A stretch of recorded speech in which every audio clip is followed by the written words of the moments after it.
وبركاته. إن الحمد لله نحمده ونستعينه ونستغفره ونعوذ بالله من شرور أنفسنا ومن سيئات أعمالنا. من يهده الله فلا مضل له ومن يضلل فلا هادي له.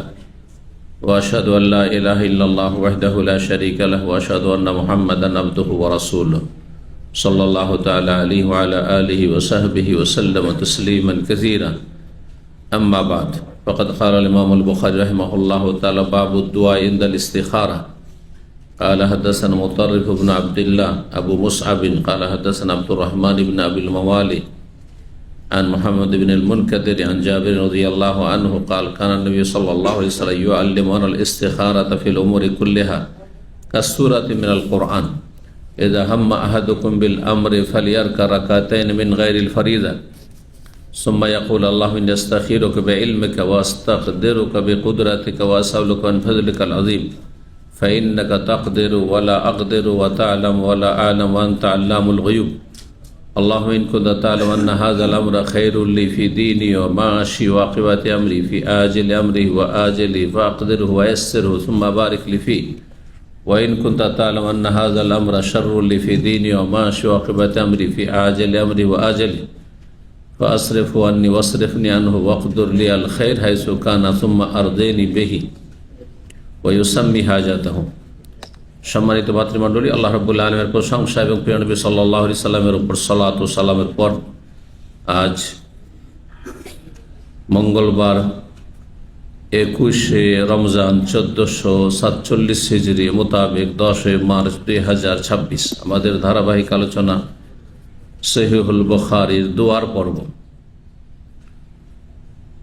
পর্ব নম্বর 12। ইমাম বুখারীর এই দোয়া পর্বের অধ্যায় নম্বর 48, বিষয়বস্তু ইস্তিখারার দোয়া।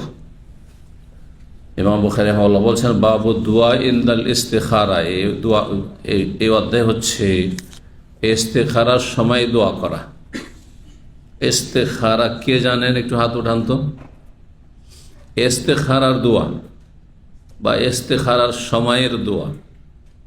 ব্যাস, দুটা হাত দেখলাম, আপনার কেন হাত উঠালেন না? ইস্তিখারা জানেন না? হ্যাঁ, কে কে ইস্তিখারা জানে? মানে মুখস্থ দুজনই আছে, বুঝতে পারছি, তার মানে মুখস্থ নেই। কিন্তু ইস্তিখারার দোয়া কাকে বলে? যে বলবে ইস্তিখারার দোয়া তাকে প্রাইজ দেওয়া হবে। দেখি নতুন লোকদের মধ্যে ইস্তিখারার দোয়া কাকে বলে? আছে কেউ? হ্যাঁ, মাশাআল্লাহ, ইস্তিখারার দরকার নেই সব আপনাদের। হ্যাঁ, ইস্তিখারা কাকে বলে বলতে পারবেন না? হ্যাঁ, ইস্তিখারা কি জন্য করে? হ্যাঁ, ভালো মুসিবতে বাঁচার জন্য।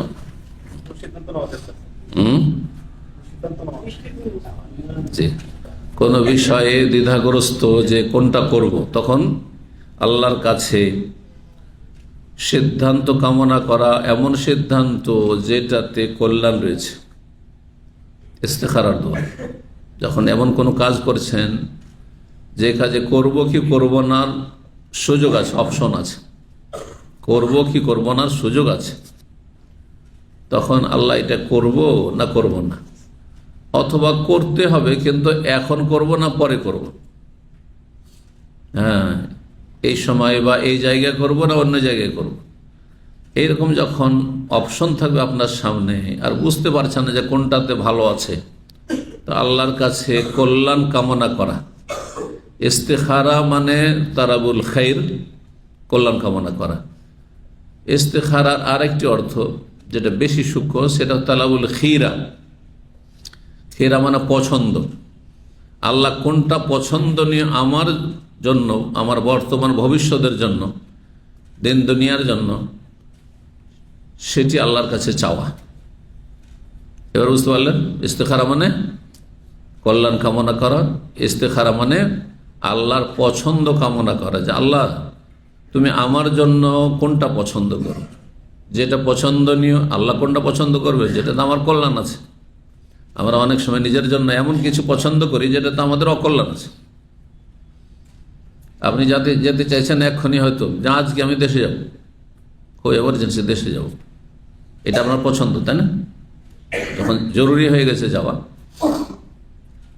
এমন পরিস্থিতি এখন জরুরি হয়ে গেছে, দীর্ঘদিন হয়ে গেছে, অথবা কোনো এমার্জেন্সি কিছু আছে দেশে, হ্যাঁ, আপনার সফর করা খুব জরুরি, মনে করছেন যে আজকে আমাকে যে কোনোভাবে যেতে হবে, কিন্তু আল্লাহ জানছেন আজকের ফ্লাইটে গেলে আর না করে দুর্ঘটনা হবে আপনার। আল্লাহ আপনাকে দুর্ঘটনা থেকে বালা মুসিবত বাঁচাতে চান, সেজন্য ফ্লাইট মিস হয়ে গেল, অথবা ফ্লাইট ক্যান্সেল, ফ্লাইট আর কিছু হলো এক কথায়, হ্যাঁ, আপনি যেতে পারলেন, এক কথা পৌঁছতে পারলেন। তো আপনি তো ভাবছিলেন যে আমার চলে যাওয়াটাই ভালো ছিল, তাই না? অথবা আপনি দেশে পৌঁছে যেতেন, কিন্তু গিয়ে সামনে দেশে গিয়ে কোনো বিপদের সম্মুখীন হতেন, কোনো শত্রু আপনার জন্য উৎপেত আছে, আর ফিরে আসতে পারবেন না।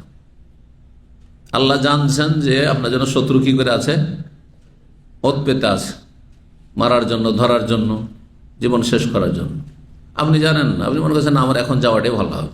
আল্লাহ বলছেন তো দেশে যাওয়া ভালো হবে না। আল্লাহর কাছে কল্যাণ কামনা করা, আল্লাহর কাছে আল্লাহর পছন্দ কামনা করা, তালাবুল খিরা। ইস্তেখারা কোন ক্ষেত্রে করবেন? ইস্তেখারা দোয়া 2 রাকাত সালাত পড়ে কোন ক্ষেত্রে করবেন? 1 নম্বর কাজ জায়েজ, যে কোনো জায়েজ কাজে করবেন, যে কোনো জায়েজ কাজে করবেন। ব্যবসা করা আর চাকরি করা কি জায়েজ না সুন্নাত না ফরজ? জায়েজ। আপনি ব্যবসাও করতে পারেন, ওটাও জায়েজ, আর আপনি চাকরি করেন, ওটাও জায়েজ, ঠিক না? সৌদি আরবে থাকা জায়েজ না সুন্নাত না ওয়াজিব? ওয়াজিব। না থাকলে গুনাহগার হয়ে যাবে না। সুন্নাত না, তাও এদেশে থাকা, তাহলে প্রবাসে থাকা আপনার বৈধ, যদি কোনো বাধা না থাকে। আবার অবৈধ হইতে পারে, নাজায়েজও হইতে পারে, যেমন পরিস্থিতি হয়। তাহলে আপনার বৃদ্ধা মা আছে, আপনার বৃদ্ধ বাপ আছে, আর তার দেখাশোনার কেউ নেই, আর বলছেন না বাবা তোর যাওয়া চলবে না, আর বলবেন আমি যাবো বিদেশে, যাওয়া জায়েজ নয়, তখন আপনার বিদেশে থাকে। তো ইস্তেখারা কোন ক্ষেত্রে করবেন? বৈধ জায়েজ কাজে করবেন, যে আল্লাহ আমি এই সময়, আমাকে আমার স্ত্রী বলছে দেশে চলে আসো, যারা বিবাহিত তারা কিন্তু ভুক্তভোগী। স্ত্রী যদি ভালো মানুষ হয়, খুব নেক হয়, তো বলবেন না যে তুমি বিদেশে থাকো, খুব কমই, এটা বৃহৎ স্বার্থে সাময়িক বলতে পারে, কিছুক্ষণ ধৈর্য ধরে, হ্যাঁ এই কথা বলবেন তুমি বিদেশে থাকো আর বেশি বেশি টাকা পাঠাও, আর আমি এখানে বিলাসিতা করি। এটা খারাপ মহিলাই বলবে, ভালো মহিলা বলবেন। ভালো মহিলা বলবে আমি ডাল ভাত খাবো, শুকনো রুটি খাবো, কিন্তু একসাথে খাবো, ঠিক না? তো আপনাকে বলছে স্ত্রী চলে আসতে, কিন্তু আপনি বৃহৎ স্বার্থে আপনার স্ত্রীর, আপনার ছেলে মেয়েদের, আপনার ভবিষ্যৎ প্রজন্মের আর্থিক অবস্থাকে সচ্ছল করার জন্য বিদেশে থাকবো, আল্লাহ এটা ভালো না আমার স্ত্রীর কথায় দেশে থাকাটা ভালো? হতে পারে দেশে এর চেয়ে বেশি রিজিক খুলবেন, এটা বাস্তব সত্য। আমাদের ইফতার ক্যাম্পে কোনো এক সময় 2005-07 এই সময়টায় একটা ছেলে আসতো, একটা ক্লিন কোম্পানিতে কাজ করত, প্রতিবন্ধীদের ক্লিন কোম্পানিতে। সেখানে আমি একসময় বক্তব্য করতে যেতাম, সেটা নিয়মিত আসতো, সাইকেল নিয়ে আসতো সেন্টারে। মাত্র 500 টাকার বেতন ছিল তখন, কাজ ক্লিনারের বেতন 300 থেকে 500, তো মাত্র 500 টাকা বেতন। আর তারপরে বিভিন্ন বিল্ডিং এ কারো সিঁড়ি ধোয়া, কারো বাড়ি ক্লিন করা, না হলে ওই যে আসকারি আছে তাদের পাক শাক করে দাও বা কাপড় চোপড় সাফ করে দাও, এই ধরনের কাজ করত, আশেপাশে থাকতো। জানতাম এদিক সেদিক করে কিছু পয়সা ইনকাম করতো, হয়তো 1,500-2 হাজার, কিন্তু বেতন মাত্র 500 টাকা। আর খুব কাছাকাছি নিয়মিত আসতো, তো খুব কাছে থেকে চিনতাম। দেশে চলে গেল। দেশে যাওয়ার পরে ভাবতে পারবেন না যে এইরকম অবস্থার পরিবর্তন হতে পারে। একটা গরিব ছেলে, সে ঢাকা থেকে একটা দোকান দিল রেডিমেড, আর বিদেশ থেকে কাপড় নিয়ে আসে, পাকিস্তান থেকে কাপড় নিয়ে আসে, দেশে তো কাপড় থাকে। একটি দোকান দিয়ে 2, 3টে যখন দোকান হয়েছে, কয়েক বছর পরে, 2-4-5 বছর পরে আমাকে হোয়াটসঅ্যাপে যোগাযোগ করেছে, আর দোকানে ছবি পাঠিয়েছে বলছে আল্লাহ আমাকে অনেক সুখে রেখেছেন, যেটা আমি সৌদি আরব হইতে পারিনি। অনেক সুখী, এবং তিনটি দোকান আছে, আমার অনেকগুলি কর্মচারী আছে, অনেক সুখী। সুবহানাল্লাহ। তো ইস্তেখারা এই জন্য করবেন যে হতে পারে যে আল্লাহ আপনার রিজিক বেশি সৌদি আরবে রাখেনি, দেশে বেশি রেখেছে। এই লোকের মধ্যে হতে পারে না, অনেক আছে দেশে থেকে আপনাদের চাইতে আমাদের চাইতে অনেক বেশি সুখী, এবং হালাল পথে সুখী। অধিকাংশ বসে হারাম পথে সুখী, কারণ হারামের রাস্তা দেশে প্রশস্ত, হালালের রাস্তা সংকুচিত। এটা লুকিয়ে রাখার কিছু না। এখানে হালালের রাস্তা একটু প্রশস্ত, হারামের রাস্তা সংকুচিত। যারা হারাম কাজ করে ও লুকিয়ে চুরিয়ে বাটপারি করে আর খুব ভয়ে ভীত থাকে, আলহামদুলিল্লাহ। কিন্তু দেশে বুক ফুলিয়ে চলে হারাম করে না, আর যারা হালাল খায় তাদের সব জায়গায় বাধা, সব জায়গায় বাধা। আল্লাহ যেন হালালে বরকত দান করেন, হারাম থেকে বেঁচে থাকার তৌফিক দান করে। আল্লাহ রাব্বুল আলামিন যারা হারাম খায়, হারাম উপার্জন করে, তাদেরকে হেদায়েত দান করেন, তাদের অনিষ্ট থেকে আল্লাহ রক্ষা করেন। বলছিলাম জায়েজ কাজে এটাও চলবে, ওটাও চলবে। এই ক্ষেত্রে হচ্ছে ইস্তেখারা এক। 2 নম্বর হচ্ছে মুস্তাহাব কাজে, কাজ ভালো করলেন নাকি না করলে গুনাহ নেই, এই ক্ষেত্রেও ইস্তেখারা চলতে পারে। কারণ মুস্তাহাব কাজ যেটি ভালো কাজ, সেটা করা জরুরি নয়। আল্লাহ আমি মুস্তাহাব এই ভালো কাজটি করব না করব না, আপনি ইস্তেখারা করতে পারেন, জায়েজ রয়েছে মানে বলছে। এখন বাকি থাকলো ফরজ ওয়াজিব কাজ, ইস্তেখারা চলবে? হ্যাঁ, চলবে না চলবে না? উদাহরণ দিই তাহলে বুঝতে পারবেন। আচ্ছা, যদি কেউ বলে যে আল্লাহ এই রমজান তো চলে আসছে, রমজান চলছে, রোজা রাখবো কি রাখবো না? ইস্তেখারা 2 রাকাত নামাজ পড়ে আল্লাহর কাছে দোয়া করে, আল্লাহ রোজা রাখবো না রাখবো না? হ্যাঁ, চলবে? চলবে না। এক বাক্যে হ্যাঁ কখনো চলবে? উদাহরণ দিই। রমজান মাস, রোজা ফরজ, ঠিক না? মনে হচ্ছে একবার করে যে রোজা রাখতে পারবো, আবার আপনার কিছু রোগ আছে শারীরিক, যার কারণে রোজা রাখলে রোগ বৃদ্ধি পেতে পারে, আপনার অবস্থা খারাপ হয়ে যেতে পারে, এরও আশঙ্কা আছে। মারাত্মক সুগারের রোগী, অথবা গর্ভবতী মহিলা, বাচ্চাকে দুধ দিচ্ছে, স্তন্যদানকারিণী, বেশ কিছু রোগ আছে যে রোগগুলির ক্ষেত্রে এরকম হয়। রোজা রাখছে, আমাদের অনেক ভাইয়ের এরকম আছে, পরিচিত, আমি জানি। অনেক সময় নিষেধ করি আপনার জন্য জায়েজ, কিন্তু ছাড়ে না। কিন্তু অনেক সময় হতে পারে যে ক্ষতি হতে পারে। তো এই ক্ষেত্রে রোজা রাখা রমজান মাসের কি ফরজ না সুন্নাত না জায়েজ? ফরজ। কিন্তু এই ক্ষেত্রে ফরজ থাকলেও ফরজটা হচ্ছে মুখাইয়াত, মানে অপশন আছে এই ফরজে। কার জন্য? রোগীর জন্য, মুসাফিরের জন্য। আপনি গেছেন মক্কা, আর একটু উদাহরণ দিয়ে দিই, আর ওমরা করবেন। সাধারণ মানুষরা দিনের মাসলা মাসাইল না জানার কারণে জীবনকে অনেক কষ্ট দিয়েও মক্কার সফরে রোজা রাখে। দিনের বেলা এখানকার বাসগুলি সকাল 10টা, 11টা, 12টায় পৌঁছে, আর তারপরে সাথে সাথে তাকে উমরা করতে হবে, কোনো রকমের আরাম বিশ্রামের সুযোগ নেই। আবার তারপরে 3 দিনের সফরে ছুটিও বেচারা বেশি পায়নি, আবার মদিনা তো রাত্রে আবার দৌড় দিতে হবে। তো এর ফাঁকে ওই দিনে ওই সময় রোজা ছাড়ছে না। ও ভাবছে অল্প বিদ্যাতে যে মানুষের ক্ষতি হয়, ও ভাবছে যে আল্লাহর ঘর জিয়ারতে এসছি, উমরার মতো সোয়াবের কাজে এসছি, আর রোজা ছাড়বো? বুঝতে পারছেন না? যার ফলে অনেক কষ্ট করে রোজা রাখে। এই কষ্ট করে রোজা রাখার কারণে শারীরিকভাবে ক্ষতিগ্রস্ত হইতে পারে, আবার গুনাহগারও হইতে পারে। বুঝতে পারছেন না? তো এই ক্ষেত্রে আপনি ধরেন উমরায় গেছেন, আর দেখছেন যে আমি উমরা তো করতে হবে আমাকে সফরে, তারপরে অনেক কষ্ট, তো রোজা রাখবো কি রাখবো না? ইস্তেখারা করতে পারে।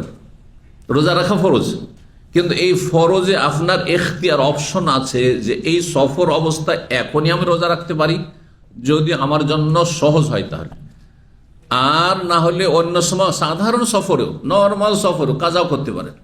নর্মাল সফর রোজা রাখলে রাখতে পারতেন, কিন্তু আপনি ছেড়ে দিলেন, জায়েজ আছে অন্য সময়। ফাইদ্দাতুম মিন আইয়ামিন উখার, যেহেতু রমজান মাস চলছে, এই উদাহরণটি ভালো করে মনে রাখেন, কাজ ফরজ, কিন্তু তাতে আপনার সামনে কি আছে, অপশন আছে, স্বাধীনতা আছে। এখনো রোজা রেখে নিতে পারেন, আবার পরে কাজাও করতে পারেন, তাতে গুনাহ হবে না। তাহলে আল্লাহ, আমি কি এখন রোজা রাখবো না পরে রোজাটা কাজা করব, আমি ইস্তেখারা করছি। বাচ্চার মা বাচ্চাকে দুধ খাওয়াচ্ছে, ভয়ও পাচ্ছে যে বাচ্চা হয়তো দুধ থেকে বঞ্চিত হবে, কষ্ট হবে, বাচ্চার শারীরিক ক্ষতি হবে, আবার সাহসও করছে, ইস্তেখারা করুক। বেশ, আল্লাহ আমি কি রোজা রাখবো এখন, নাকি বাচ্চার স্বার্থে আল্লাহ যেহেতু ছাড় দিয়েছেন স্তন্যদানকারিণীকে, আমি পরে বাচ্চাটা বড় হবে তখন রোজা রেখে নেব, এই 11 মাসের ভিতরে আগামী রমজান আসার আগে আগে। বুঝতে পারছেন না? মনে রাখবো কথা, জায়েজ কাজে ইস্তেখারা করবেন, মুস্তাহাব কাজে ইস্তেখারা চলবে। জি, আর মুস্তাহাব কাজের উদাহরণ দিই। আপনি হজ করেছেন, ফরজ হজ করে নিয়েছেন, দ্বিতীয়বার তৃতীয়বার হজ করা কি মুস্তাহাব, নফল করলেন নাকি, না হলে সারা জীবন যদি হজ না করেন, এক হজ করেছেন, আল হাজ্জু মাররা, নবী বলেছেন জীবনে একবার হজ ফরজ, ফরজ আদায় হয়ে গেছে। সাবালক হওয়ার পরে 15 বছর বয়সে আপনার আব্বা আম্মার সাথে একবার হজ করেছেন, কোটিপতি হয়ে গেলেন যদি হজ না করেন। বাকি টাকাগুলো গরিব মিসকিন ইয়াতিম বিধবাকে জনকল্যাণমূলক কাজে যদি দান খেয়াল করেন, আল্লাহ কখনো ধরবেন না, কারণ আপনি ফরজ আদায় করে ফেলেছেন। নফল সুন্নাত ছিল আপনার জন্য, করলে ভালো, মাঝে মধ্যে প্রতি 5 বছর পর পর হজ করলে ভালো, মাঝে মাঝে উমরা করা ভালো। কিন্তু এক শ্রেণীর লোকেরা বছরে 2বার 4বার উমরা আসবে, আর বিলাসিতার জীবনযাপন করবে, 5 স্টার হোটেলে থাকবে, আর ওইদিকে গ্রামে মানুষ না খেয়ে মারা যাচ্ছে, এলাকায় গৃহহীন মানুষ, ইয়াতিম বিধবাকে তাদের ভরণ পোষণ দিচ্ছে না। ওইটা ফরজ ছিল। এই নফল ওমরাকারীদের জন্য, নফল হজকারীদের জন্য আমি এরকম ভিআইপি লোককে জানতাম, কারণ ভিআইপিদের সাথে একসময় আমি মোয়াল্লেম হিসাবে থেকেছি হিলটন হোটেল মক্কায়, এবং তারা একেবারে জামরাতের কাছে অবস্থান করত। আজকে থেকে 10 বছর আগে তারা 15 লাখের প্যাকেজে আসত। তো 2-1 এমন ছিলেন যে প্রতি বছর হজ করে। তো আরেকজন ভিআইপির সাথে বসে তাদের তর্ক লেগেছে, মেনার ময়দানে, মেনার খেমাতে বসে তর্ক লেগেছে। একজন বলছে আপনার জন্য প্রতি বছর হজ করা ঠিক না, আর ও বলছে না আমি প্রতি বছর হজ করবো। তখন আমার কাছে এসছে ওরা, বলছে যে আপনি সমাধান দেন। আমি বললাম যে দেখেন, দেশে অনেক গরিব মানুষ আছে, সুতরাং আপনার প্রতি বছর হজ করতে আসতেই হবে, এটাকে আপনি যে ফরজ করে নিয়েছেন, না আমি হজ মিস করব না, প্রতি বছর হজ করব। আর দীর্ঘদিন ধরে প্রতি বছর সে হজ করে, আমি বলি এটার চাইতে অনেক বেশি নেকি পাবেন এই নফল হজের চাইতে, যদি আপনি গরিব দুঃখী অভাবী এতিম বিধবা দুস্থ তাদের পাশে দাঁড়ান, তাদের ভরণ পোষণের দায়িত্ব নেন, অনেক বেশি নেকি পাবেন তাদের। বুঝছেন না? তো নফল ওমরা করার জন্য এক ওমরা, এক হজের পরে অতিরিক্ত ওমরা বা হজ করার জন্য ইস্তেখারা করা যাবে, মুস্তাহাব কাজ না? জি, করা যাবে। তো আশা করি ইস্তেখারা বিষয়টি বুঝে। ইস্তেখারা অত্যন্ত গুরুত্বপূর্ণ বিষয়, কারণ ইস্তেখারার মাধ্যমে আপনি আল্লাহর কাছে আশ্রয় চাইলেন। ইস্তেখারা কাফের মুশরিক বিজাতিরা যে শিরক কুফরির মাধ্যমে ভবিষ্যৎ ভাগ্য নির্ণয়ের অপপ্রয়াস চালাতো বা ভ্রান্ত চেষ্টা করত, তার উত্তম বিকল্প। ভাষাগুলো বুঝছেন? এই ভাষাতে বিগত ইতিহাস জড়িত আছে।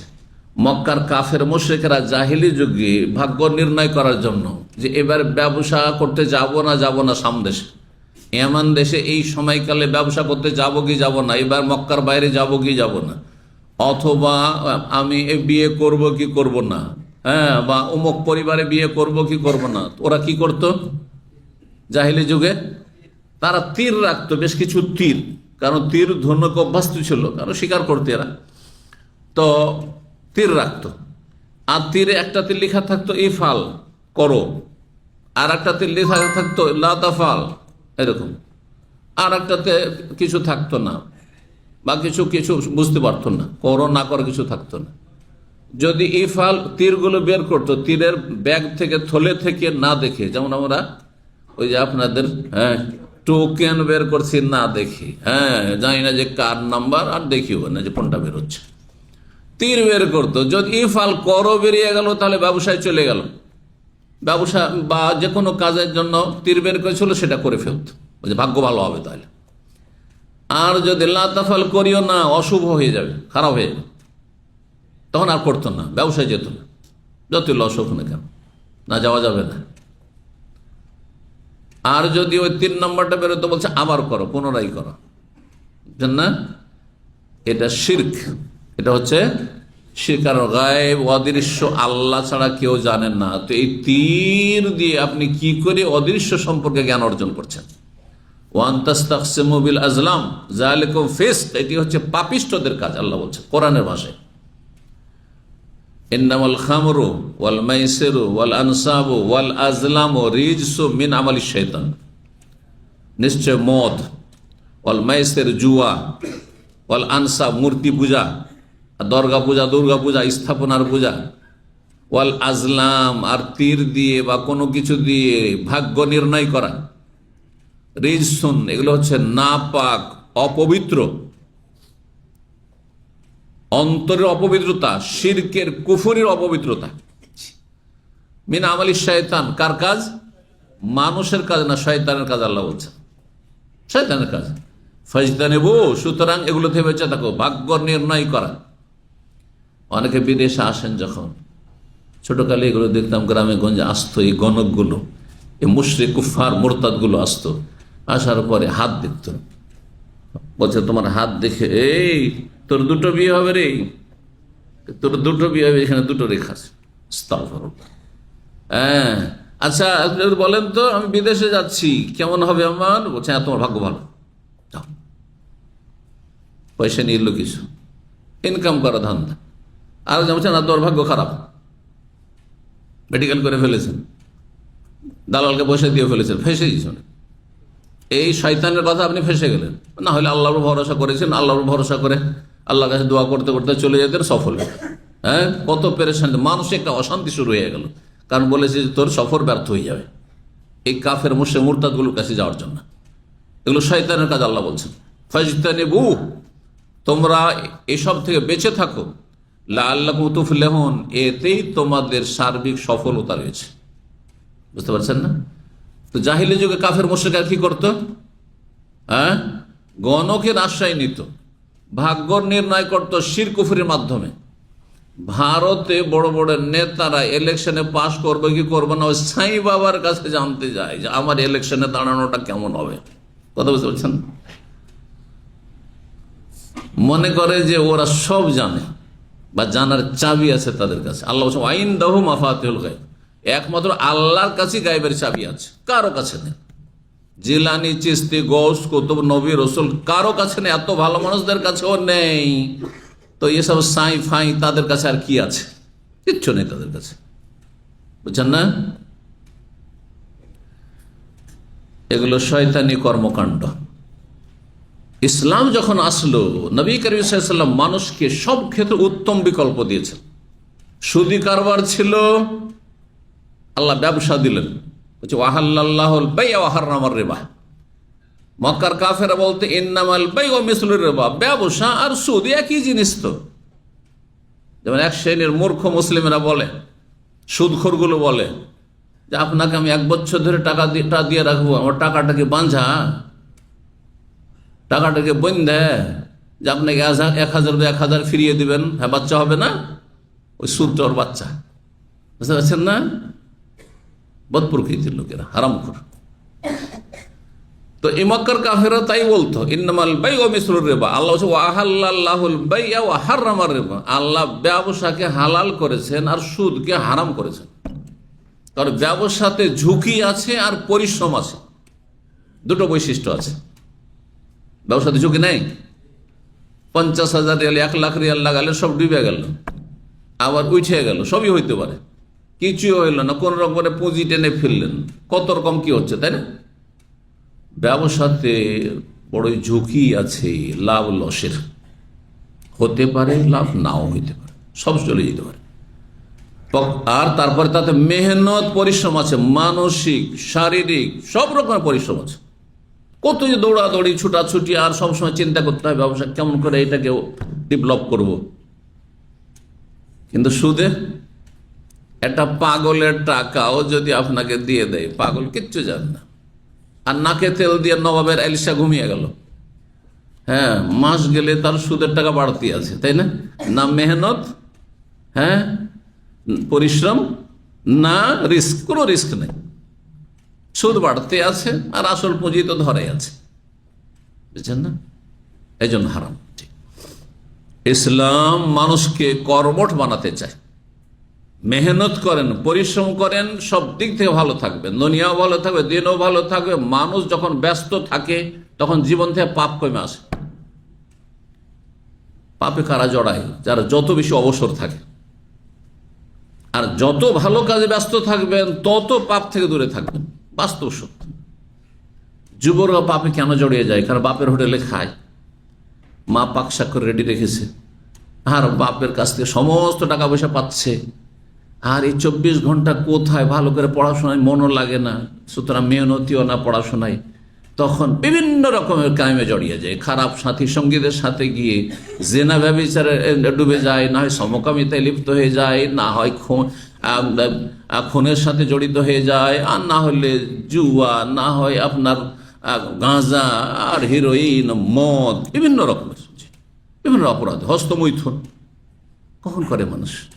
যুবকরা যখন ফ্রি থাকে, অবসর থাকে, 8 ঘন্টা 10 ঘন্টা ডিউটি করে আসেন, আর ডিউটি করার পর ইসলামিক সেন্টারে এসে ইসলাম শেখা শুরু করেন, আর যখন ঘুম চাপে গিয়ে শুয়ে যান, আবার সকাল হবে উঠে আবার ডিউটি যান, ডিউটি শেষ করে আবার একটু ফ্রেশ হয়ে খেতে ইসলাম এলেম শিখেন, দেখবেন গোনার সমস্ত রাস্তা বন্ধ হয়ে যাবে। বুঝতে পারছেন কথা? ব্যস্তকে ব্যস্ত করা যায় না, এটা জ্ঞানীদের কথা, আরবিতেও আছে কথাটি, আল মশগুল লা ইউশগাল। ব্যস্ত মানুষকে ব্যস্ত করা সম্ভব না, সে নিজেই ব্যস্ত, সুতরাং গুনাহ তোকে ব্যস্ত করতে পারবেন না। তবে আমি নিজের কাজেই ব্যস্ত, এদের থেকে ফুরসত নাই। হ্যাঁ, কোরআন পড়ছি, কোরআন পড়া বন্ধ করেছি, এতগুলো প্রশ্ন এসে আছে, উত্তর দিচ্ছি, আবার এগুলো শেষ করে এসে দেখি যে এইখানে দার্সের টাইম হয়ে গেছে।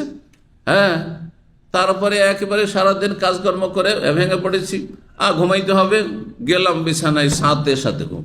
জি, এইরকম জীবন আল্লাহ চান। আল্লাহর এবাদতের সময় এবাদত, ঘুমের সময় ঘুম, কাজের সময় কাজ, গঠনমূলক কাজ করেন, যা দিয়ে আপনার দুনিয়া ভালো হবে, দুটো হালাল পয়সা আসবে, আর না হলে আখেরাত ভালো হবে। আল্লাহ বুঝার আমল করার জন্য তৌফিক দান করেন। আমার কথাগুলি বুঝবেন এবং আমল করার চেষ্টা করবেন। এই প্রবাস জীবনে মাত্র 8 ঘন্টা, রমজান মাসে 6 ঘন্টা 5 ঘন্টা ডিউটি করে, সপ্তাহে 2 দিন অনেকে ছুটি পাচ্ছেন, এতে বিভিন্ন পাপে জড়িয়ে যাচ্ছেন, হারাম ব্যবসায় জড়িয়ে যাচ্ছেন, না হলে ওই বাজে সাথী সঙ্গীদের সাথে গিয়ে আপনি এসিকো মার্কেটে, খারাপ লোকের বাস যেখানে, সেখানে আপনি আড্ডা দিচ্ছেন। কেন আপনি এই কাজ করছেন? আসেন ইসলামিক সেন্টার শিখেন, দেখবেন অন্তত গুনাহ থেকে আপনি বেঁচে থাকবেন। মসজিদে বসে থাকেন, এসে জিকির আজকার করবেন, না কোরআন তেলাওয়াত শিখবেন, করবেন না, কোরআন না জানলে কোরআন শিখবেন। হ্যাঁ, ইমান তাজা হবে, দুনিয়া ভালো হবে, দিন ভালো হবে। আল্লাহ বুঝার আমল করা, সংশোধন করা যেন তৌফিক দান করেন। ইস্তেখারা সম্পর্কে বলছিলাম। ইস্তেখারা হচ্ছে উত্তম বিকল্প কিসের? এই যে শিরকুফরি পদ্ধতিতে, গণকদের পদ্ধতিতে ভাগ্য নির্ণয় করার উত্তম বিকল্প হচ্ছে যে আল্লাহ, আমি ভাগ্য নির্ণয় করার ক্ষমতা রাখি নাই, ফাইন্নাকা তাকদিরু ওয়ালা আকদিরু, তুমি ক্ষমতা রাখো, আমি অক্ষম। হ্যাঁ, তাআলামু ওয়ালা আ'লামু, তুমি সব জানো, আমি কিচ্ছু জানি না। আল্লাহর হাওয়ালা করে দিলেন, আল্লাহর ওপর সব কিছু ন্যস্ত করে দিলেন। আল্লাহ তোমার ভরসা, আমার এই কাজটি যদি ভালো হয় তো দাও, আর যদি খারাপ হয় তা আমাকে সরিয়ে দাও। খুব সহজ ভাষায় ইস্তেখারার যে দোয়া, সেই দোয়ার সার কথা বললাম। আল্লাহ তুমি সব জানো, আমি জানি না, তুমি সর্বশক্তিমান, আমি অক্ষম, একেবারে অসহায়, সুতরাং আমার এই কাজটি যদি আমার দিন দুনিয়ার জন্য ভালো হয় তৌফিক দাও, না হয় আমাকে সরিয়ে দাও এই কাজ থেকে, এই কাজ, এই বিষয়টিকে আমার থেকে দূরে করে দাও, বাঁচিয়ে দাও আমাকে। ইস্তেখার অত্যন্ত গুরুত্বপূর্ণ। ইস্তেখার আমার বিষয়ভিত্তিক 2টি আলোচনা আছে পরপর, প্রায় 2 ঘন্টার মতো। বিস্তারিত যারা জানতে চান, A to Z সমস্ত মাসলা মাসাইল ইস্তেখারা ওতে পাবেন। আর এখানে ইস্তেখারা সংক্ষেপে হলো আধা ঘন্টা পার হয়ে গেছে। 48 নম্বর অধ্যায় বলছে বাবু দোয়া ইনদাল ইস্তিখারা। এই অধ্যায় হচ্ছে ইস্তিখারা দোয়া সম্পর্কে। 6382 নম্বর হাদিস মনে করছে জাবের রাদিয়াল্লাহু তাআলা আনহু, প্রখ্যাত সাহাবী। তিনি বলেন কানান নবী ইয়াল্লিমুল ইস্তিখারা ফিল উমুরি কুল্লিহা। রাসূলুল্লাহ সাল্লাল্লাহু আলাইহি ওয়াসাল্লাম আমাদেরকে ইস্তিখারা শিখাতেন প্রতিটি বিষয়ে, মানে যেমনটা বললাম, এমন বিষয় যেগুলোতে ইস্তিখারার সুযোগ আছে।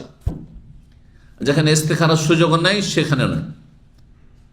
যেমন আমি এমন অবস্থায় আছি, আল্লাহ রেখেছেন যে আমার উপরে নামাজ ফরজ আছে, কোন অপশন নেই, আছে। সুস্থ আছি, মকিম আছি, রোজা রাখতে কোনো অসুবিধা নেই আমার, সুতরাং এক্ষেত্রে আমার অপশন নেই যে রোজা রাখবো কি রাখবো না, নামাজ পড়বো কি পড়বো না, বুঝছেন না। কিন্তু যদি আপনার দুশ্মন থাকে, নামাজের ক্ষেত্রে অপশন, মসজিদে যাওয়ার ক্ষেত্রে অপশন হইতে পারে। আপনার এমন দুশ্মন আছে যে আপনাকে হুমকি ধামকি দিয়ে রেখেছে, যে তোকে পেলে দেখবো, প্রাণনাশের ঝুঁকি আছে। আপনি ভাবছেন যে না, আমি জামাতে নামাজ পড়বো, 25 গুণ বা 27 গুণ যে হাদিস আছে সেটা পাবো, কিন্তু সেখানে যেহেতু আপনার একটা ভয় কাজ করছে, সেখানে ইস্তেখারা করতে পারেন যে আল্লাহ, যদি আমার মসজিদে গিয়ে নামাজ পড়াটা ভালো হয় তাহলে মসজিদে যাওয়া তৌফিক দাও, আর যদি মসজিদে যাওয়া ভালো না হয় তাহলে আমাকে সেটা থেকে আমার মনটাকে ফিরিয়ে দাও। ইস্তেখারা করতে পারেন। এটাও জামাতে নামাজ পড়া পুরুষদের জন্য ওয়াজিব, কিন্তু এই ক্ষেত্রে বিশেষ পরিস্থিতি আপনার জন্য যেহেতু অপশন আছে। আমাদেরকে প্রতিটি কাজের ক্ষেত্রে ইস্তেখারা শিখাতেন। আচ্ছা, হারাম কাজ আরেকটি হচ্ছে, তাহলে হয়ে গেল ওয়াজিবের বিষয়, হয়ে গেল নফল মুস্তাহাবের বিষয়, হয়ে গেল সুন্নতের বিষয়, হয়ে গেল জায়েজের বিষয় হলো। আচ্ছা, হারামে ইস্তেখারা চলবে? হারাম ইস্তেখারা চলবে না, মোটেই চলবে না। আর কেউ যদি বলে যে আল্লাহ, আমি সিগারেট খাওয়া শুরু করবো না, জর্দা খাবো না, সবাই তো জর্দা দাও পান খাচ্ছে, আমি জর্দা খাবো না, ইস্তেখারা চলবে না? হারাম ইস্তেখারা করা, তখন ইস্তেখারা করা হারাম। হারাম নাজায়েজ কাজে কোনো ইস্তেখারা নেই। আমার মালিকের বসের তো মেলা টাকা, কোথায় রাখবে ও টাকা রাখার জায়গা নেই। আল্লাহ, আমি চুরি করবো কি করবো না ক্যাশ থেকে? ডেলি ক্যাশ থেকে 10-20 রিয়াল করে টানবো না, টের পাবে না, কিন্তু আল্লাহ টানবো কি টানবো না, চলবে না। হারাম কাজে কোনো ইস্তেখারা নেই, অবৈধ কাজে কোনো ইস্তেখারা নেই।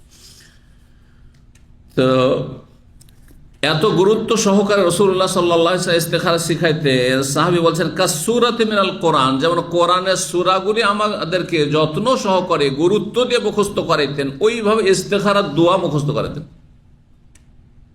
কয়জন গুরুত্ব দিচ্ছেন দেখলাম তো শুরুতে, কেউ গুরুত্ব দিচ্ছেন না। অথচ যেমন সূরা ইখলাস, ফালাক, নাস, ফিল, কুরাইশ, এইসব ছোট ছোট সূরাগুলি যেমন মুখস্থ করার গুরুত্ব, তেমনই গুরুত্ব দিয়ে নবী সাল্লাল্লাহু আলাইহি ওয়াসাল্লাম ইস্তেখারার দোয়া সাহাবীদেরকে শেখাতেন। তোমাদের কেউ যখন কোনো বিষয়ের ইচ্ছুক হবে যে আমি এই কাজটি করব, আর সেই ক্ষেত্রে করা না করার স্বাধীনতা আছে, করা না করার স্বাধীনতা না থাকলে চলবে না, করাই চলবে না, হারামেও চলবে না, করতেই হবে ওয়াজিব, এক্ষুনি ওয়াজিব, সেটা তো চলবে না। বাকিগুলোতে চলবে। যেমনটা বললাম, যখন কোনো কাজের উদ্দেশ্য করতেন, ফালিয়ার, বা কোনো কাজের উদ্দেশ্য তোমাদের কেউ করবে, ফালিয়ার কারাকাতাইনে, 2 রাকাত যেন নামাজ পড়ে নাই, মিন গায়রিল ফরিজা, ফরজ নামাজ ছাড়া, মানে এমনি সুন্নত নফল নামাজ পড়বেন। এই যে ফরজ নামাজ দিয়ে ইস্তেখারা চলবে না, যে জোহর নামাজ পড়লাম, ফরজ 4 রাকাত, ওটা দিয়ে ইস্তেখারা, ফজরের 2 রাকাত সুন্নাত, 2 রাকাত ফরজ পড়লাম, ওটা দিয়ে ইস্তেখারা করে নিলাম, এমনটা হবে না। মাগরিবের 3 রাকাত নামাজ, ইস্তেখারা ওইটা দিয়ে করলাম না, আলাদা করে নামাজ পড়েন আপনি। ওলামারা বলেছেন যে এমনি সুন্নাতের রাতেবা দিয়ে চলবে কিনা, একদম চলবে, সমস্যা নেই। যদি মাগরিবের বা তাহিয়াতুল মসজিদেরও নিয়ত করলেন, তাহিয়াতুল উজুরও নিয়ত করলেন, আর ইস্তেখারা নিয়ত করলেন, কারণ সেটি ফরজ না, মিন গায়রিল ফরিজা। ফরজ ছাড়া অন্য কোনো 2 রাকাত নামাজ পড়েন আগে, এটি হচ্ছে ওসিলা আল্লাহর কাছে, সালামি। শ্বশুর বাড়ি গেলে খালি হাতে যান কি না, মিষ্টি বাঁধেন, মিষ্টি ফলমূল কিছু বাঁধেন, এটাকে সালামি বলা হয়। এই পীরের মুরিদান যারা পীরের বাড়ি গেলে বা পীরের সাথে দেখা করতে গেলে খালি হাতে যাবে না, কি করে, কিছু নজরানা নিয়ে যাবে, নজরানা। জি, এত গরিব, খেতে পায় না, তারপর ধার কর্জা করে হইলো কিছু টাকা নিয়ে গিয়ে পীর সাহেবের সাথে মোসাফা করছে আর হাতে গুঁজে দিচ্ছে, বুঝছেন না। সালামি, বেদাতি সালামি, এগুলি এসব সালামি করবেন না, কারণ পীরের মুরিদ হওয়া বিদাত, হ্যাঁ, শিরকের রাস্তা। সুতরাং এসব সালামি হচ্ছে বেদাতি সালামি। কিন্তু ইসলামী সালামি হচ্ছে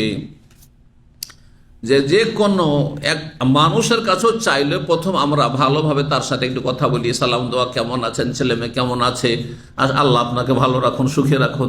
তারপর তখন নিজের আর্জি পেশ করছেন যে ভাই একটু অভাব ছিল, যদি 500 রিয়াল একটু ধার দিতেন। সরাসরিতে বলেন না, দেখা বলে সালাম আলাইকুম 500 রিয়াল ধার দেন তো, বলবেন না, একটু কথাবার্তা বলে ভূমিকা বেঁধে তারপরে। তো রব্বুল আলমিনের জন্য উত্তম দৃষ্টান্ত রয়েছে, 2 রাকাত নামাজ আল্লাহর কাছে পেশ করলেন, হ্যাঁ, নেক আমলের ওসিলা, আর তারপরে এই দোয়াটি পড়বেন, সুম্মা ইয়াকুলু, তারপরে এই দোয়াটি বলবে। কখন বলবেন? নামাজের ভিতরে যদি আত্তাহিয়াত দুরুদ পড়ার পরে সালামের আগে বলেন তাও চলবে। নামাজের সালাম ফেরার পরে, সুম্মা ইয়াকুলু যেহেতু রয়েছে, যে জন্য অনেক আলেমরা বলছেন যে সালাম ফেরার পরে এই দোয়াটি পড়েন, বা কোনো দোষ নেই। হাত উঠিয়ে পড়েন আর না উঠিয়ে পড়েন, দুটোই জায়েজ রয়েছে। হাত উঠিয়ে পড়লে ভালো, কারণ সাধারণ দোয়ার ক্ষেত্রে হাত উঠিয়ে দোয়া করা ভালো সালাতের বাইরে, যদি সেই ক্ষেত্রে কোনো বাধা না থাকে। জি, সুতরাং ইস্তেখারার দোয়া সালাম ফেরার পরে হাত উঠিয়েও যদি করেন তো সেটা ঠিক। জি, আপনি যদি মনে করেন যে আমি সেজদাতে আল্লাহর নিকটবর্তী বেশি, তো সেজদাতে পড়বো, তাও পড়তে পারেন, একাধিকবার পড়তে পারেন। আল্লাহ ইন্নী আস্তাখিরুকা, হে আল্লাহ তোমার কাছে আমি কল্যাণ কামনা করছি, তালাবুল খের। আর না হলে আস্তাখির তালাবুল খিরা, আল্লাহ তোমার পছন্দটা কামনা করছি, যে আমার জন্য এই বিষয়ে কোনটা তোমার কাছে পছন্দনীয়, কোনটা কল্যাণকর, আমার জন্য কোনটি ভালো হবে, এটা তোমার কাছে চাইছি, আমি জানি না। আল্লাহ ইস্তাখিরুকা, হে আল্লাহ তোমার কাছে আমি পছন্দ কামনা করছি, বেইলমেকা, তোমার জ্ঞানের ওসিলাতে বা জ্ঞানের সাহায্যে। আল্লাহর জ্ঞান হচ্ছে আল্লাহর সিফাত, এল, তার ওসিলাতে, আল্লাহর সিফাত গুণাবলীর ওসিলাতে আল্লাহর কাছে আপনি কল্যাণ চাইছেন বা পছন্দনীয় বস্তুটি চাইছেন। ও আস্তাকদিরুকা, তোমার কাছে আমি ক্ষমতা কামনা করছি, বেকুদরাতিকা, তোমার কুদরতের ওসিলাই, তোমার ক্ষমতার ওসিলাই। ও আসআলুকা মিন ফাযলিকাল আযীম, তোমার মহা অনুগ্রহ কামনা করছি। কেন? ফাইন্নাকা তাকদিরু, কারণ তুমি সক্ষম, ওয়ালা আকদিরু, আমি অক্ষম, আমি ক্ষমতাবান নয়, তুমি ক্ষমতাবান। ওয়া তা'লামু, তুমি সম্যক জ্ঞানী, ওয়ালা আ'লামু, আমি কিছুই জানি না, আমি অজ্ঞান। ওয়া আনতা আল্লামুল গায়ুব, তুমি সমস্ত অদৃশ্যের মহাজ্ঞানী। আল্লাহুম্মা, হে আল্লাহ, ইন কুনতা তা'লামু, তুমি যদি জানো এই বিষয়টি, যে আন্না হাযাল আমরা খায়রুল লি, আল্লাহ অবশ্যই জানেন, কিন্তু এটা কথা বলার ভঙ্গিমা, যে এই বিষয়টি আমার জন্য মঙ্গলজনক, কল্যাণকর, ফি দীনি, আমার ধর্মীয় ক্ষেত্রে, আগে দিন ধর্ম, ও মাসি, আমার জীবন যাপনের ক্ষেত্রে, ও আকিবাতি আমরি, আমার শেষ পরিণামের ক্ষেত্রে, কারণ পরিণাম যার ভালো সব ভালো। অথবা বর্ণনাকারী সন্দেহ বলে ফি আজেলি আমরি, আমার এখন বর্তমানের জন্য ভালো, ও আজেরি, আর ভবিষ্যতের জন্য সেটি ভালো, যদি তুমি জানো যে এগুলি এই সব ক্ষেত্রে এই কাজটি ভালো, তাহলে ফাকদুরহুলি, সেটা আমার জন্য সুনির্ধারিত করো, আল্লাহ আমার জন্য এটা ফয়সালা করে দাও। ওয়াইন কুনতা তা'লামু, আর তুমি যদি জানো যে আন্না হাযাল আমরা শাররুল লি, এই বিষয়টি আমার জন্য অকল্যাণকর, অনিষ্ট, এতে আমার ক্ষতি হবে, ফি দীনি, আমার ধর্মীয় ক্ষেত্রে, আমার জীবনযাপনের ক্ষেত্রে, ওয়া আখিরাতি আমরি, আমার শেষ পরিণামের ক্ষেত্রে, আও ফি আজলি আমরি, আমার বর্তমানের অবস্থার ক্ষেত্রে, ও আজলি, ভবিষ্যতের ক্ষেত্রে, ফিউচারের ক্ষেত্রে, ফাসরিফু আন্নি, তাহলে এই কাজটিকে আমার থেকে ফিরিয়ে দাও, ওয়াসরিফনি, আর আমাকেও এই কাজ থেকে, এই সিদ্ধান্ত থেকে, এই পদক্ষেপ থেকে ফিরিয়ে দাও।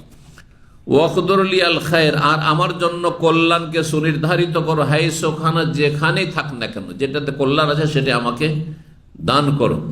সুম্মা রদ্দাইনি বিহি, তারপর আমাকে এর দ্বারা সন্তুষ্ট করে দাও।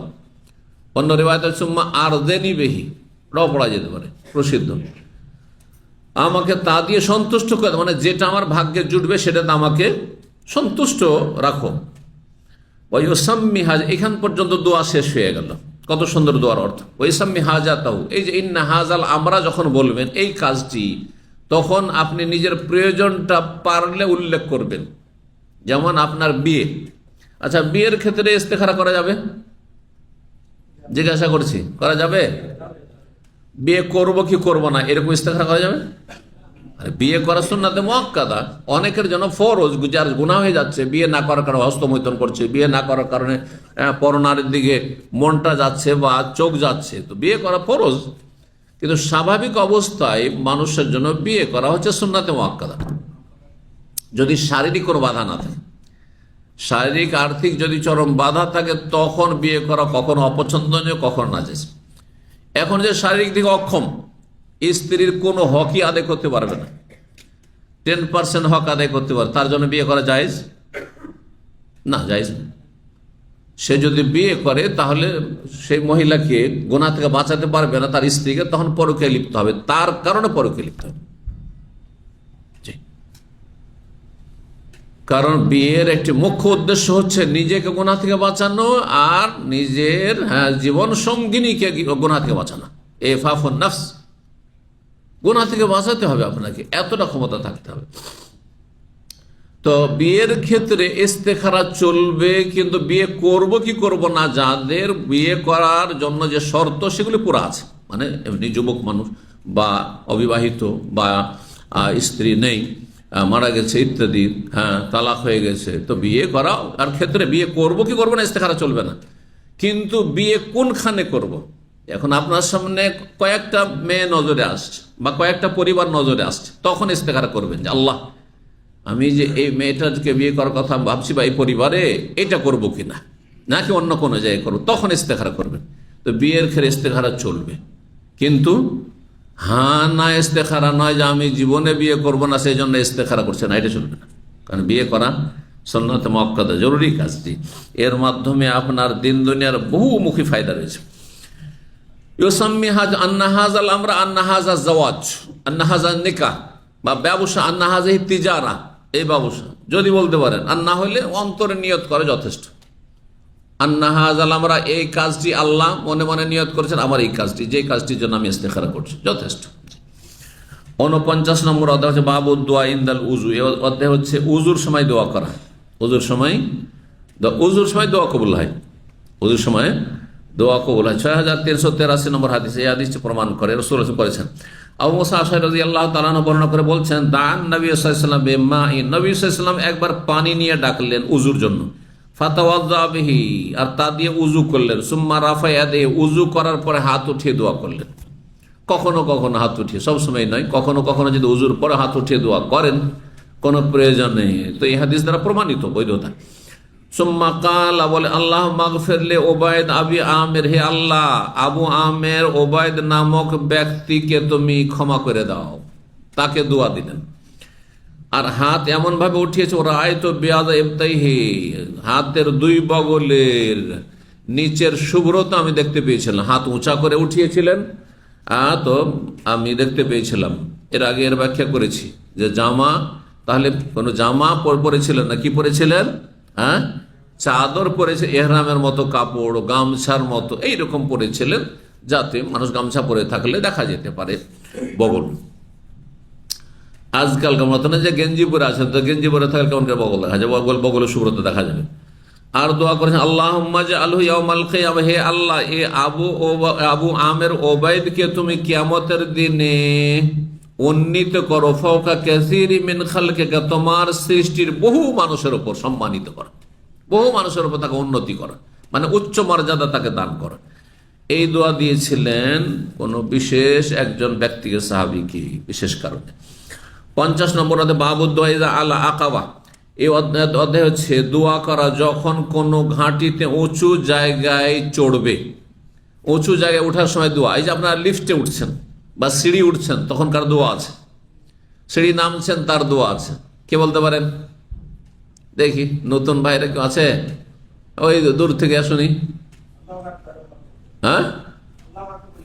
ওপরে ওঠার সময় না নিচে নামার সময়? ওপরে উঠলে, নিচে নামলে মাশাআল্লাহ সুবহানাল্লাহ বলতে হচ্ছে। ওই যে ওই ভাইকে পিছনে আছে, ওই প্রাইজ। তো সহিহ বুখারীতে একটি হাদিস রয়েছে, জাবের রাদিয়াল্লাহু তাআলা বলছেন, কন্যা এজা সাইদনা, যখন আমরা ওপরে উঠতাম চড়তাম তখন কাব্বারনা, আল্লাহু আকবার বলতাম। ওয়াইজা নাজালনা, যখন নামতাম তখন সাব্বাহনা, সুবহানাল্লাহ বলতাম। কেন? রহস্য কি? ওপরে উঠলে, ওপরে ওঠা মানে অহংকারের দিকে ইঙ্গিত করে, তাই না? তাই না?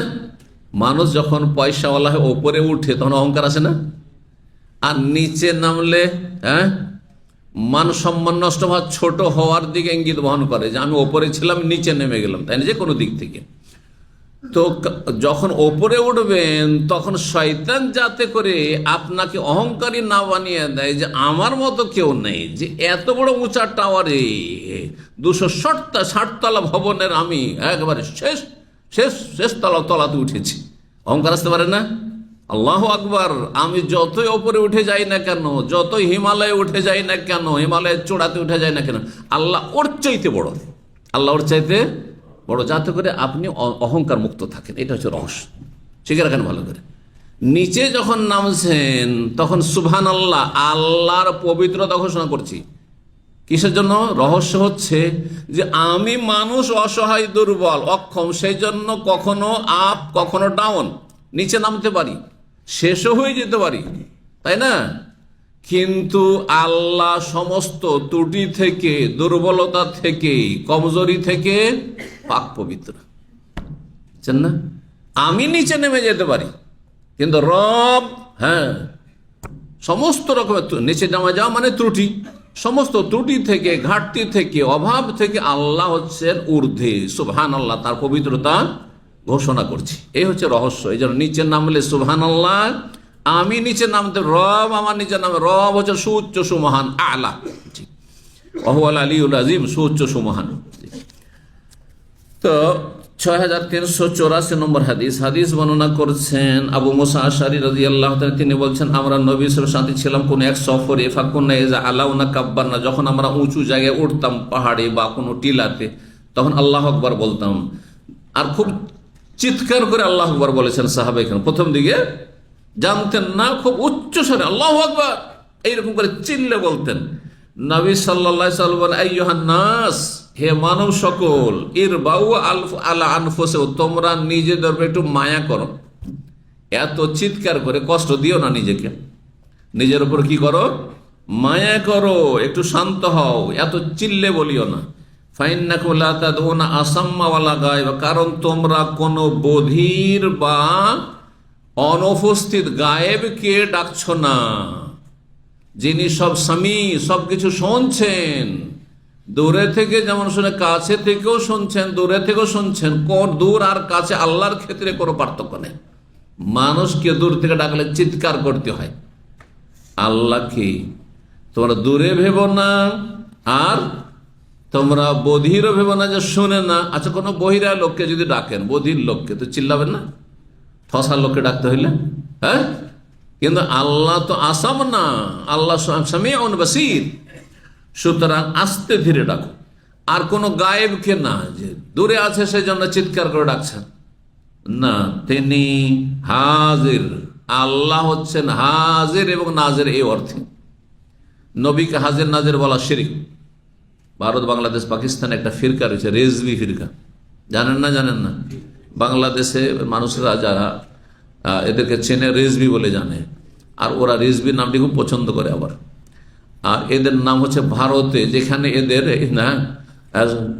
জন্ম, ভারতে, যত বাতিল ফিরকা সব ভারতে জন্মেছে, যত বাতিল ফিরকা, ভালো মন্দ সব ভারতে পাবে না। তো এখানে বেরেলি শহরে এদের যে পথভ্রষ্টকারী, জাহান্নামের দিকে আহ্বানকারী, তার জন্ম, সেই জন্য এদেরকে বেরেলভি বলা হয়। বেরেলি একটি শহর উত্তরপ্রদেশের, সেই শহরের সাথে তাদেরকে সম্পৃক্ত নিসবত করে বেরেলভি বলা হয়। বেরেলভি, কিন্তু অনেকে বেরেলি সংক্ষেপে বলে। আর শহরটির নামই বেরেলি। আর ওর নাম ছিল, এই কুখ্যাত ব্যক্তির নাম ছিল আহমদ রেজা খান। সেই জন্য ওরা নিজেরা তাদের এই পথভ্রষ্ট, তাদের ইমামের সাথে সম্পৃক্ত করে নিজেদেরকে রেজভি বলে থাকে। বাংলাদেশে কিছু মানুষের বলে ওরা হচ্ছে ওয়াহাবি, আমরা হচ্ছে রিজভি। এক ছেলে এসে বলছে, ও তো আর বুঝে না যে আমি সবই বুঝি, হ্যাঁ, বলছে হুজুর, নতুন লোক, হুজুর আমি রেজবি, আমরা রেজবি, আর আমাদের এলাকায় কিছু ওহাবি আছে। কারা ওহাবি? ওই যে কওমিরা আছে না, বা লামজাবিরা আছে না, ওরা হচ্ছে ওহাবি। আর তোমরা বলছেন আমরা যে অলিয়া উলিয়া গস কুতুবে বিশ্বাস করি, আমরা হচ্ছে রিজবি। কথা বুঝতে পেরেছেন? জি, আল্লাহ হেফাজত করি এসব গুমরাহি থেকে। তো এদের একটি শিরকি কুফরি আকীদা হচ্ছে যে নবী হাজির নাজির, মানে এখানে নবী হাজির। ওই জন্য ওদের মিলাদে একটা চেয়ার রাখা থাকে, খালি চেয়ার, যে নবী তশরিফ নিয়ে আসবেন আর এখানে বসবেন, বুঝছেন? নউজুবিল্লাহ। আচ্ছা আচ্ছা, নবী সবসময় যখন হাজির, তো আবার হ্যাঁ আসবেন কেন বলছেন? সবসময় তো আছেন। হাজির নাজির মানে সব জায়গায় হাজির, তাই না? ওদের কথাতে দ্বন্দ্ব, বাতিল পন্থীদের কথায় খুবই দ্বন্দ্ব রয়েছে। তাদের ধর্মকর্ম হচ্ছে দ্বন্দ্বতে পরিপূর্ণ। তো আল্লাহ হেফাজত করুক। নাজির মানে সবকিছু দেখছেন, আল্লাহ সবকিছু দেখছেন তার আরশে আজিম থেকে। না নবীও দেখছেন? নবী আমাদেরকে দেখছেন, যে আমরা এখানে ইফতার মাহফিলে বসে আছি না, হ্যাঁ, নবী দেখছেন যে এখন কোথায় কি হচ্ছে, কোথায় মিসাইল পড়ছে না। নাউযুবিল্লাহ, শিরকি কুফরি কথা। আল্লাহ ফানাজিরুন কাইফা তা'মালুন, হাদিসে রয়েছে আল্লাহ দেখছেন কেমন তোমরা আমল করছো। জি, নবী দুনিয়া থেকে চলে গেছেন, এটাই বিশ্বাস করতে হবে, এটা হচ্ছে ইসলাম। তো ওয়ালাকিন তাদউনা সামিয়ান বাসীরা, তোমরা ডাকছো এমন আল্লাহকে যিনি সর্বশ্রোতা, সবকিছু শুনছেন, সবকিছু দেখছেন। সুম্মা আতা আলাইয়া, তারপরে আমার কাছে আসলেন। ওয়া আনা আকুলু ফি নাফসি, আবু মুসা আশআরী বলছেন নবী আমার কাছে এসে বললেন, ওয়া আনা আকুলু ফি নাফসি, নবী আমার কাছে আসলেন, তখন আমি লা হাওলা ওয়ালা কুওয়াতা ইল্লা বিল্লাহ পড়ছিলাম। লা হাওলা ওয়ালা কুওয়াতা ইল্লা বিল্লাহ, আমার কোনই ক্ষমতা নেই, শক্তি সামর্থ্য নেই আল্লাহ ছাড়া। এটি হচ্ছে লা হাওলা ওয়ালা কুওয়াতা ইল্লা বিল্লাহ। লা হাওলা ওয়ালা কুওয়াতা ইল্লা বিল্লাহ অত্যন্ত গুরুত্বপূর্ণ জিকির। সমস্ত ক্ষমতা আল্লাহর ন্যস্ত করে দিচ্ছেন। আল্লাহ তুমি যদি ক্ষমতা না দাও, শক্তি সামর্থ্য না দাও, বিদ্যা বুদ্ধি না দাও, তাহলে আমার কোনো ক্ষমতা নেই। ফাকালা, বলে ইয়া আব্দুল্লাহ বিন কাইস, আবু মুসা আশআরীর নাম ছিল আব্দুল্লাহ, বাপের নাম ছিল কাইস। হে আব্দুল্লাহ বিন কাইস, কুল লা হাওলা ওয়ালা কুওয়াতা ইল্লা বিল্লাহ, এটি বেশি বেশি তুমি বলবে, কারণ ফাইন্না কানজুম মিন কুনুজিল জান্নাহ, এটি হচ্ছে জান্নাতের ভান্ডার সমূহের অন্যতম ভান্ডার। এই লা হাওলা ওয়ালা কুওয়াতা ইল্লা বিল্লাহর অনেক ফজিলত রয়েছে, খুব বেশি বেশি এর জিকির আজকার করবে, কিন্তু সম্মিলিত নয়। আওকাল আলা আদুল্লুকা আলা কালিমাতিন, তোমাকে কি এমন একটি বাক্য বলে দেব নাকি যেটি হচ্ছে জান্নাতের ভান্ডার সমূহের অন্যতম ভান্ডার। লা হাওলা ওয়ালা কুওয়াতা ইল্লা বিল্লাহ। জি, তো এই হাদিস দ্বারা প্রমাণিত হইল যে উঁচা জায়গায় উঠলে আল্লাহু আকবার, আর নিচে জায়গায় নামলে সুবহানাল্লাহ। ওইটি অন্য হাদিস দ্বারা প্রমাণিত, অন্য জায়গায় রয়েছে হাদিসটি, যেটা বললাম একটু আগে। 51 নম্বর অধ্যায় হচ্ছে বাবু দুআ ইযা হাবাতা ওয়াদিয়ান। এই অধ্যায় হচ্ছে কোন উপত্যকায় অবতরণ করলে দোয়া করা। এই মর্মে জাবের রাদিয়াল্লাহু তাআলা আনহু থেকে হাদিস বর্ণিত হয়েছে। ওই হাদিসটি যেটি বললাম, যে আমরা যখন কোনো জায়গায় নামতাম, হ্যাঁ, কোনো উপত্যকায়, হ্যাঁ, কোনো নিচু জায়গায়, হ্যাঁ, তখন আমরা বলতাম সুবহানাল্লাহ। 52 নম্বর অধ্যায় বাবু দুআ ইযা আরাদা সাফারান আও রাজা। এই অধ্যায় হচ্ছে যখন কোনো ব্যক্তি সফরে ইচ্ছুক হবে অথবা সফর থেকে ফিরবে, তখন বিশেষ দোয়া পাঠ করা। সফরে বের হওয়ার দোয়া রয়েছে, সফর থেকে ফিরারও দোয়া রয়েছে। 6385 নম্বর হাদিস বর্ণনা করেছেন আব্দুল্লাহ বিন উমর রাদিয়াল্লাহু তাআলা আনহু। তিনি বলেন, আন্না রাসূলুল্লাহ কানা ইযা কাফালা মিন গাজওয়িন আও হাজ্জিন আও উমরাতিন, রাসূলুল্লাহ সাল্লাল্লাহু আলাইহি ওয়াসাল্লাম যখন কোনো যুদ্ধ থেকে ফিরতেন, অথবা হজ থেকে ফিরতেন, হজের সফর থেকে, অথবা উমরা থেকে ফিরে আসতেন, ইউকাব্বিরু আলা কুল্লি শারাফিন মিনাল আরদ, প্রতিটি উঁচু স্থানে আল্লাহু আকবার পাঠ করতেন। উঁচা জায়গায় উঠলেই আল্লাহু আকবার বলতেন। সালাসা তাকবীরাত, কয়বার? 3 বার। আল্লাহু আকবার, আল্লাহু আকবার, আল্লাহু আকবার। জি, সুম্মা ইয়াকুলু, তারপরে বলতে লা ইলাহা ইল্লাল্লাহু ওয়াহদাহু লা শারীকা লাহু লাহুল মুলকু ওয়া লাহুল হামদু ওয়া হুয়া আলা কুল্লি শাইইন কাদির। এই দোয়াটি কালিমা তাওহীদ বলতেন। তারপরে বিশেষ দোয়া আরো বলতেন, আয়েবুনা তায়েবুনা আবেদুনা লিরাব্বিনা হামিদুন। আয়েবুনা মানে আমরা আল্লাহ অভিমুখী হচ্ছি, তায়েবুনা আল্লাহর কাছে তওবা করছি, আবেদুনা আর আমরা ইবাদত করছি, আল্লাহর ইবাদতের স্বীকৃতি জানাচ্ছি, আল্লাহ আমরা তোমার ইবাদতকারী। লিরাব্বিনা হামিদুন আমাদের প্রতিপালকের আমরা প্রশংসা জ্ঞাপন করছি। সাদাকাল্লাহু ওয়াদাহু, আল্লাহ তার ওয়াদাকে সত্য করে দেখিয়েছেন। ওয়া নাসারা, তার বান্দা মুহাম্মদ সাল্লাল্লাহু আলাইহি ওয়াসাল্লামকে সাহায্য করেছেন বা অন্য যে কোনো বান্দাকে সাহায্য করে থাকেন। ওয়া হাজামাল আহজাব ওয়াহদাহু, এবং সমস্ত বাতিল দল উপদলকে একা আল্লাহ পরাজিত করে থাকেন। সারা দুনিয়া যত বাতিল রয়েছে সবকে পরাজিত করার জন্য আল্লাহর একটি নির্দেশ কোন যথেষ্ট। জি, 53 নম্বর অধ্যায় বলছে বাবুদ দুআ লিল মুতাজাওবিজ। এই অধ্যায় হচ্ছে দোয়া করা বিবাহিত ব্যক্তির জন্য, নববিবাহিত বা নববিবাহিতার জন্য দোয়া দেওয়া। এই মর্মে এখানে শুধু বারাকাল্লাহু লাকা বা বারাকা আলাইকা এতটুকু দোয়া রয়েছে। আর আবু দাউদ, নাসাই, তিরমিজি, ইবনে মাজাহ এই হাদিসের কিতাবগুলিতে, মুসনাদ আহমদে, বুখারী মুসলিমে নেই দোয়াটি রয়েছে আর একটু অতিরিক্ত বাক্যের সাথে, যেটা আপনারা অনেকে মুখস্থ রেখেছেন। হ্যাঁ, কেউ যদি নববিবাহিত হয় তাহলে কি দোয়া দেবেন, কে বলবে? হ্যাঁ, ব্যাস একটাই, এই মনে হয় বিয়ে করেছেন, আর বাকি কেউ বিয়ে করেন। হ্যাঁ, বারাকাল্লাহু লাকুমা ওয়া বারাকা আলাইকুমা ওয়া জামা বাইনাকুমা ফি খায়র। বারাকাল্লাহু লাকুমা ওয়া বারাকা আলাইকুমা, বারাকাল্লাহু লাকা একজনকে বলছেন তখন, কিন্তু জামা বাইনাকুমার জায়গায় দ্বিবচন। বারাকাল্লাহু লাকা ওয়া বারাকা আলাইকা ওয়া জামা বাইনাকুমা ফি খায়র। এটি আবু দাউদ, নাসাই, তিরমিজি, ইবনে মাজাহ চারটি হাদিসের কিতাব, মুসনাদ আহমদে এসব কিতাব রয়েছে। হাদিসটি সহিহ। জামা বাইনাকুমা ফি খায়র এটুকু শুধু অতিরিক্ত হতে আছে। আর এখানে রয়েছে বারাকাল্লাহু লাকা বা বারাকাল্লাহু আলাইকা, দুই রকমের রয়েছে দুটো হাদিসে। তো 6386 নম্বর হাদিস বর্ণনা করেছেন আনাস রাদিয়াল্লাহু তাআলা। তিনি বলেন, নবী সাল্লাল্লাহু আলাইহি ওয়াসাল্লাম একবার দেখতে বলেন আব্দুর রহমান বিন আউফ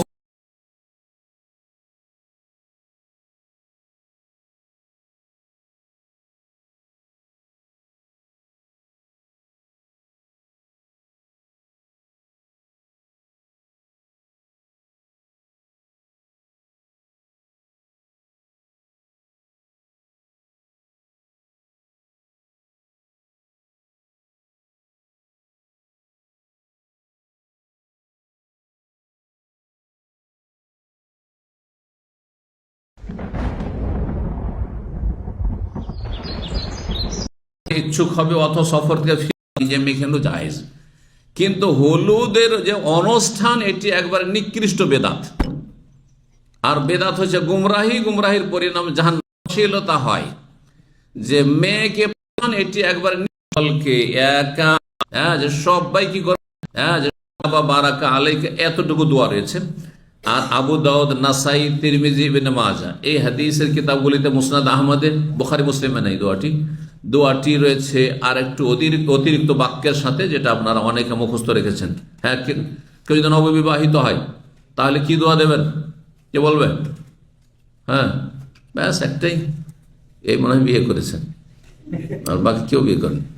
হ্যাঁ, বারাকাল্লাহু লাকুমা ওয়া বারাকা আলাইকুমা ওয়া জামা বাইনাকুমা ফি খায়র। বারাকাল্লাহু লাকুমা ওয়া বারাকা আলাইকুমা, বারাকাল্লাহু লাকা একজনকে বলছেন তখন, কিন্তু জামা বাইনাকুমার জায়গায় দ্বিবচন। বারাকাল্লাহু লাকা ওয়া বারাকা আলাইকা ওয়া জামা বাইনাকুমা ফি খায়র। এটি আবু দাউদ, নাসাই, তিরমিজি, ইবনে মাজাহ চারটি হাদিসের কিতাব, মুসনাদ আহমদে এসব কিতাব রয়েছে। হাদিসটি সহিহ। জামা বাইনাকুমা ফি খায়র এটুকু শুধু অতিরিক্ত হতে আছে। আর এখানে রয়েছে বারাকাল্লাহু লাকা বা বারাকাল্লাহু আলাইকা, দুই রকমের রয়েছে দুটো হাদিসে। তো 6386 নম্বর হাদিস বর্ণনা করেছেন আনাস রাদিয়াল্লাহু তাআলা। তিনি বলেন, নবী সাল্লাল্লাহু আলাইহি ওয়াসাল্লাম একবার দেখতে বলেন আব্দুর রহমান বিন আউফকে বিয়ে করার পরে তার গায়ে একটু জাফরানের রং লেগে আছে, জাফরানের রং। তো এখান থেকে এক শ্রেণীর লোকেরা আমাদের হলুদ মাখে বিয়ের সময়। হ্যাঁ, হলুদ মাখান।